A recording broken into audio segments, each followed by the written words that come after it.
নমস্কার, আপনারা দেখছেন ভয়েস অফ বাঁকুড়া। বাঁকুড়ার সব খবর, সঠিক খবর সবার আগে। আসন্ন নির্বাচনকে সামনে রেখে জোরদার প্রচারে নেমেছে বামপন্থী শিবির।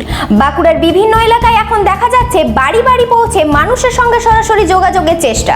লাল পতাকা হাতে কর্মীরা রাস্তায় নেমে পড়েছেন। কেউ মিছিল করছেন, আবার কেউ বাড়ির দরজায় গিয়ে সাধারণ মানুষের সঙ্গে কথা বলছেন। তাদের লক্ষ্য একটাই, মানুষের কাছে পৌঁছানো এবং তাদের আস্থা অর্জন করা। আজকের এই দৃশ্য ধরা পড়ল বাঁকুড়ার এক এলাকায়, যেখানে বামপন্থী কর্মীরা বাড়ি বাড়ি গিয়ে প্রচার চালান।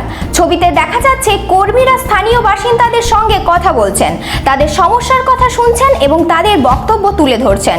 কর্মীদের মতে এই প্রচার শুধুমাত্র ভোটের জন্য নয়, বরং মানুষের পাশে থাকার একটি প্রচেষ্টা। তারা দাবি করেন সাধারণ মানুষের দৈনন্দিন সমস্যা, কাজের অভাব, মূল্যবৃদ্ধি, এই সমস্ত বিষয় নিয়েই তারা মানুষের সঙ্গে আলোচনা করছেন। এই প্রচারের মাধ্যমে তারা বোঝাতে চাইছেন যে রাজনীতির মূল লক্ষ্য হওয়া উচিত মানুষের পাশে দাঁড়ানো এবং তাদের সমস্যার সমাধান করা। অন্যদিকে স্থানীয় বাসিন্দাদের মধ্যেও এই প্রচার নিয়ে মিশ্র প্রতিক্রিয়া দেখা যাচ্ছে। কেউ আগ্রহ নিয়ে কথা বলছেন, আবার কেউ নীরব থেকেও সবকিছু পর্যবেক্ষণ করছেন।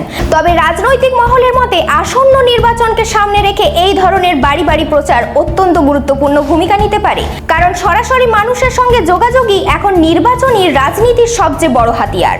এখন দেখার বিষয় এই প্রচার কতটা প্রভাব ফেলতে পারে ভোটের ফলাফলে। এই ধরনের গুরুত্বপূর্ণ খবর সবার আগে পেতে আমাদের চ্যানেলটি সাবস্ক্রাইব করুন আর ভিডিওটি শেয়ার করতে ভুলবেন না। আপনার মতামত কমেন্টে জানান আর লাইক শেয়ার করে ভয়েস অফ বাঁকুড়ার পাশে থাকুন।